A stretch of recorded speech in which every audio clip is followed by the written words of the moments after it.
നമ്മളെല്ലാവരും എപ്പോഴും വെള്ളം കുടിക്കുന്നവരാണ്. പക്ഷെ അത് എങ്ങനെയാണ് കുടിക്കുന്നത്? അധിക പേരും നിന്നിട്ടാണ് വെള്ളം കുടിക്കുന്നത്. അപ്പൊ നമ്മൾ നിന്നിട്ട് വെള്ളം കുടിച്ചിട്ടുണ്ടെങ്കിൽ ഉള്ള പ്രശ്നം എന്ന് വെച്ചിട്ടുണ്ടെങ്കിൽ പെട്ടെന്ന് അതിന്റെ കൂടെ തന്നെ ഒരുപാട് ഗ്യാസ് നമ്മുടെ ശരീരത്തിലേക്ക് എത്താൻ സാധ്യത ഉണ്ട്. ഈ ഗ്യാസ് ട്രബിൾ ഉള്ള ആളുകൾക്കോ അല്ലെങ്കിൽ ഓൾറെഡി ഇല്ലാത്ത ആളുകൾക്കാണെങ്കിൽ പെട്ടെന്ന് ഗ്യാസ് ട്രബിൾ വരാനുള്ള ഒരു നമ്മൾ അറിയാതെ നമുക്ക് വരുന്ന ഒരു കാരണമായിട്ട് ഇത് മാറും. പിന്നെ രണ്ടാമത്തെ ഒരു കാര്യം എന്ന് വെച്ചിട്ടുണ്ടെങ്കിൽ പെട്ടെന്ന് നമ്മൾ വെള്ളം കുടിക്കുമ്പോൾ ഒരുപാട് വെള്ളം നമ്മുടെ ശരീരത്തിലേക്ക് ഒറ്റയടിക്ക് അങ്ങോട്ട് എത്തും. അപ്പൊ നമ്മുടെ കിഡ്നിക്കും ബ്ലാഡറിനൊക്കെ അതൊരു സ്ട്രെസ്സാണ്. അതിന് പകരം നമ്മൾ ഇരുന്നിട്ട് സാവധാനമാണ് വെള്ളം കുടിക്കുന്നെങ്കിൽ അത് നമ്മുടെ ശരീരത്തിലേക്ക് അബ്സോർബ് ചെയ്യാനൊക്കെ ഒരു ടൈം കിട്ടും. അപ്പൊ നമ്മുടെ കിഡ്നിന്റെ ബ്ലാഡറിന്റെ ആ ഒരു സ്ട്രെസ് നമ്മൾക്ക് ഒഴിവാക്കാൻ വേണ്ടിയിട്ട് പറ്റും. പിന്നെ മൂന്നാമത്തെ ഒരു പ്രധാനപ്പെട്ട കാര്യമാണ്, പലർക്കും നിന്ന് വെള്ളം കുടിക്കുമ്പോൾ അല്ലെ പെട്ടെന്ന് വെള്ളം കുടിക്കുമ്പോൾ തരിപ്പ് പോകുന്നൊരു പ്രശ്നം ഉണ്ടാവും.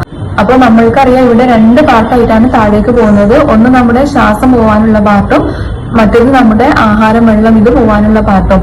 നമ്മള് നിന്നിട്ടാണ് വെള്ളം കുടിക്കുന്നതെങ്കിൽ ഈ ശ്വാസനാളിയിലേക്കൊക്കെ വെള്ളം കയറാനുള്ള സാധ്യത കൂടുതലാണ്. അതിന് പകരം നമ്മൾ ഇരുന്നിട്ട് വളരെ റിലാക്സ്ഡ് ആയിട്ടാണ് വെള്ളം കുടിക്കുന്നതെങ്കിൽ ഒരിക്കലും നമുക്ക് ആ ഒരു ശ്വാസനാളിയിലേക്ക് പോയിട്ടുള്ള ബുദ്ധിമുട്ട് ഉണ്ടാവില്ല. പകരം ഈസോഫാഗസ് അല്ലെങ്കിൽ അന്നനാളത്തിൽ കൂടെ സാവധാനം നമ്മുടെ ആമാശയത്തിലേക്ക് തന്നെ വെള്ളം സുഗമമായിട്ട് പോകുന്നതാണ്. അപ്പോൾ എല്ലാവരും പരമാവധി വെള്ളം കുടിക്കുന്ന സമയം അതിന്റെ എല്ലാ ഗുണങ്ങളോടും കൂടിയിട്ട് ഇരുന്ന് കുടിക്കാൻ വേണ്ടിയിട്ട് ശ്രദ്ധിക്കുക.